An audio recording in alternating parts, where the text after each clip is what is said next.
Kok bisa seorang dukun membunuh dari tahun 1986 sampai 1997 kurang lebih 11 tahun? Itu sama sekali warga nggak ada yang tahu. Dan membunuh lebih dari 30 wanita sekaligus, nggak ada yang tahu. Kok bisa sih? Halo penikmat BH, apa kabar? Kembali lagi di kanal YouTube Buletin Hariri. Welcome to Buletin Hariri. Terima kasih. Ini adalah episode kedua untuk saya memposting cerita storytelling di kanal YouTube Buletin Hariri. Penikmat BH, buat kamu yang belum pernah menyaksikan atau ini, karena memang ini juga episode kedua, mohon maaf saya baru kembali lagi untuk mengupload. Jangan lupa untuk menyaksikan pesan-pesan berikut ini. Diinformasikan kepada seluruh penikmat BH, kembali kepada seluruh penikmat BH, diharapkan segera untuk like, komen, dan subscribe. Terima kasih. Pada episode kali ini saya akan membahas sebuah motif pembunuhan yang mengatasnamakan seorang dukun pengobatan. Kok bisa? Jadi cerita ini berdasarkan dari kisah nyata kurang lebih pada tahun 1986 di daerah Deli Serdang, Sumatera Utara. Ada seorang dukun yang bernama Ahmad Suraji. Sebut saja sama singkatan biasa diakrab dipanggil Dukun AS. Yang mana Dukun AS ini adalah menurut warga sekitar yang ada di daerah sana, dukun ini bisa mengobati atau bahkan membantu segala sesuatu urusan yang datang atau menyusahkan kita. Jadi secara tidak langsung, zaman dulu tuh orang sana kalau ada apa-apa ngerasa minta bantuan, entah itu sakit atau ada keperluan, pasti larinya ke dukun. Bagaimana kisahnya seorang dukun ini bisa membunuh kurang lebih 42 wanita? Kita simak ceritanya.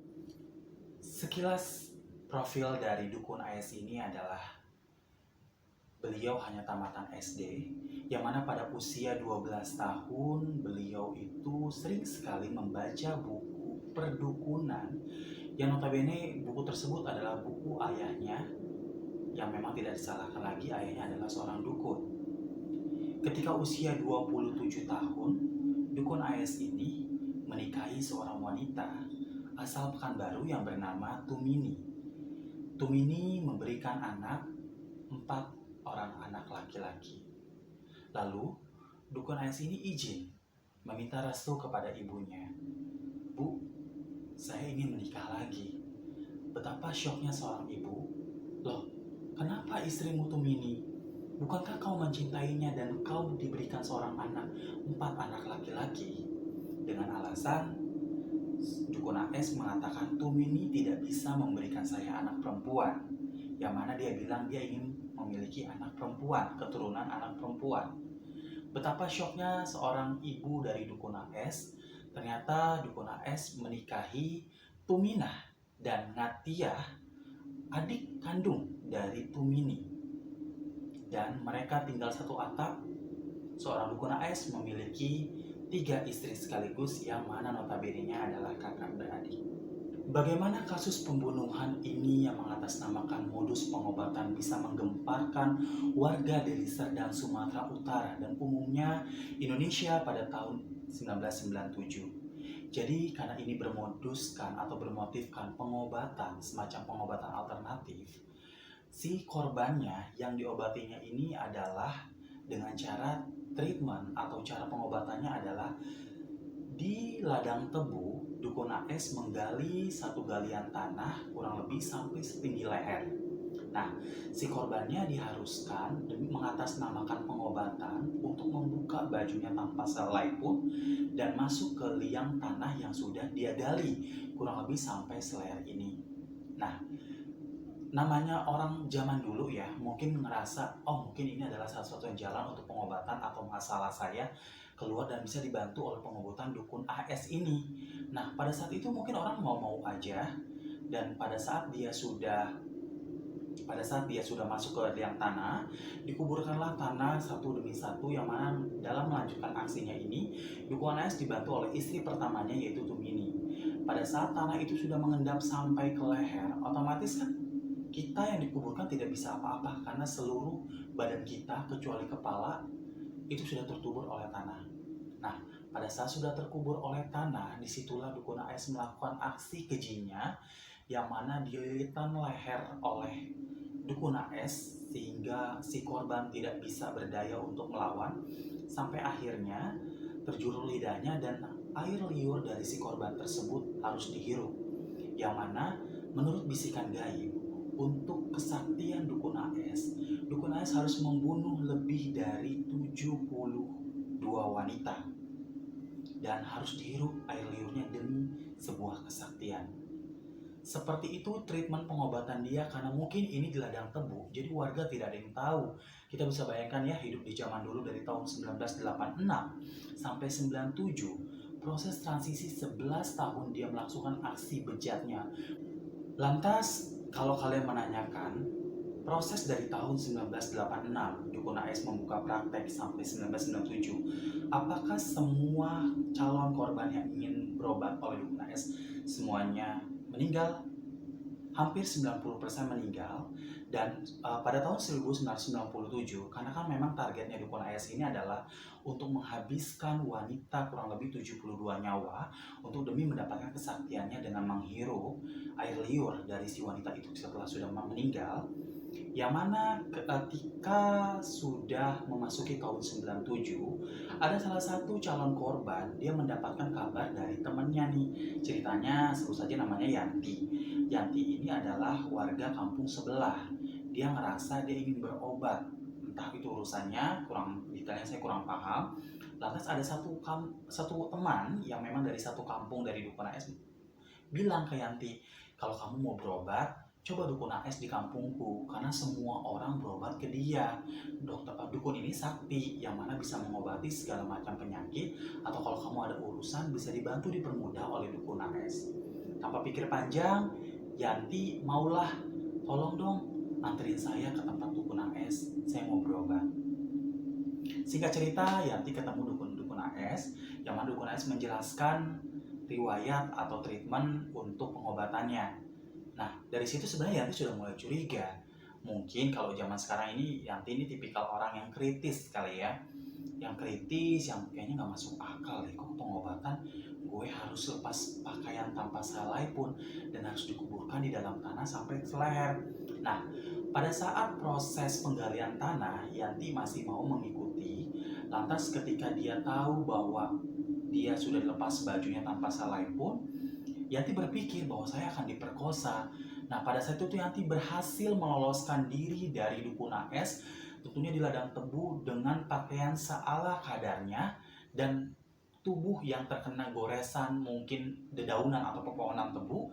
Dan sayangnya pada saat itu Yanti tutup mulut, tidak berani cerita dengan siapapun termasuk temannya karena faktor malu. Bagaimana kasus pembunuhan sadis ini terbongkar? Ya, tepatnya di tahun 1997, dukun AS atau Ahmad Suroji ini diakhiri atau berakhirlah masa kejinya dia. Jadi pada saat itu ada seorang pasangan suami istri. Si istri ini bernama Sri. Dia cekcok, adu mulut atau ribut dengan suaminya.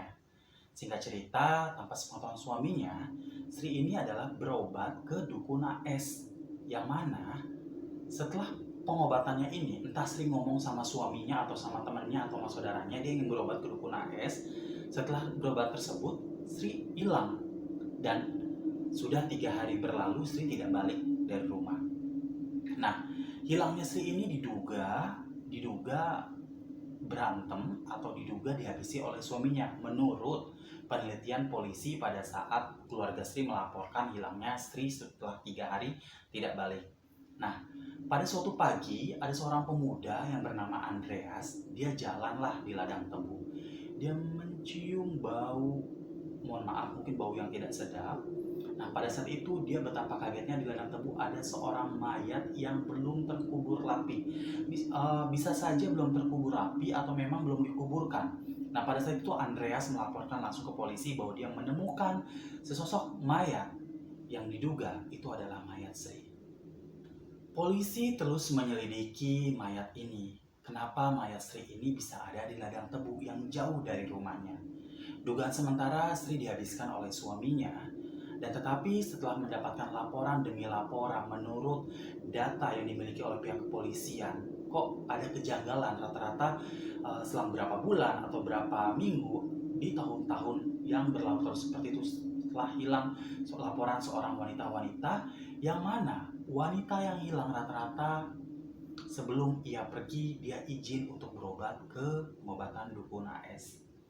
Tanpa pikir panjang, polisi Deli Serdang Sumatera Utara menggeledah rumah dari dukun AS, dan betapa terkejutnya di dalam rumah dukun AS ditemukan pakaian dan perhiasan dari istri yang baru meninggal atau yang hilang 3 hari yang lalu.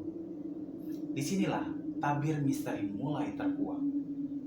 Menurut penelitian, polisi langsung menyelidiki TKP. Di dalam ladang tebu tersebut ternyata ditemukan 30 wanita, lebih tepatnya jasad wanita yang selama ini dilaporkan hilang.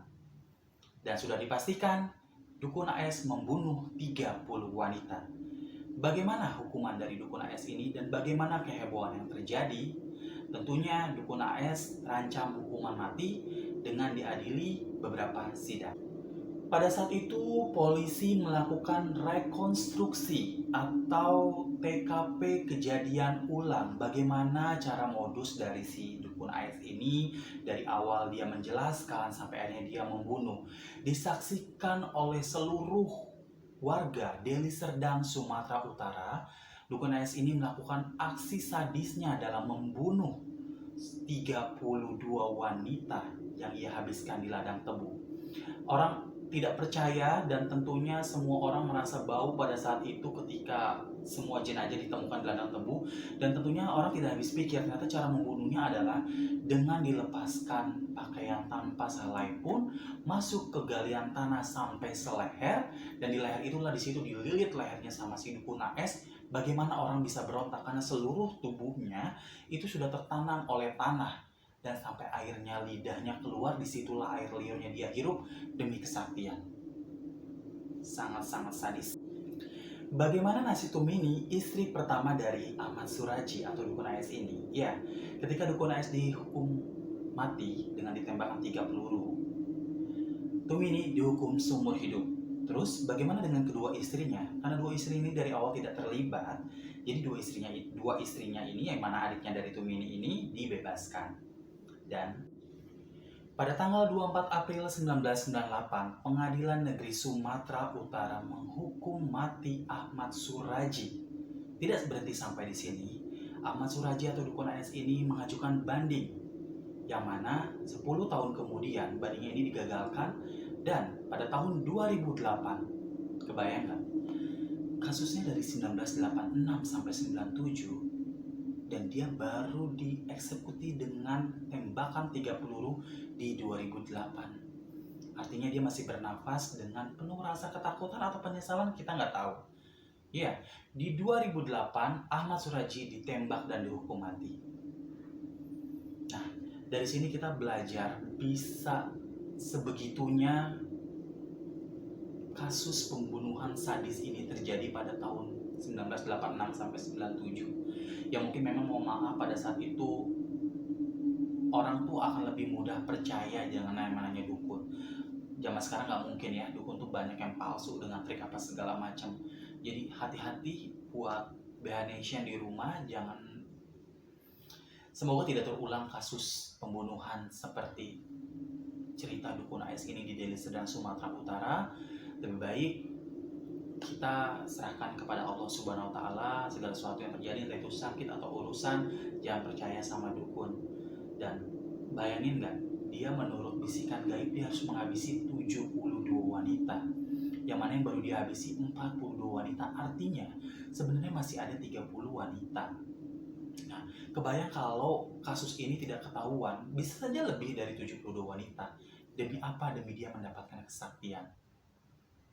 Oke guys, jangan lupa untuk terus like, comment, subscribe, and share untuk terus menyaksikan video ini, dan saya mungkin bisa lebih konsisten untuk sering mengupload karena nggak ada yang komen juga. Kalau ada yang komen sama yang share, saya akan lebih bersemangat. Dan lebih hati-hati buat semuanya. Kisah dukun AS ini semoga menjadi pembelajaran kedepannya buat kita. Jangan percaya sama dukun, dan nggak masuk akal aja dan agak sinting ini cerita. Oke guys, bye, merinding.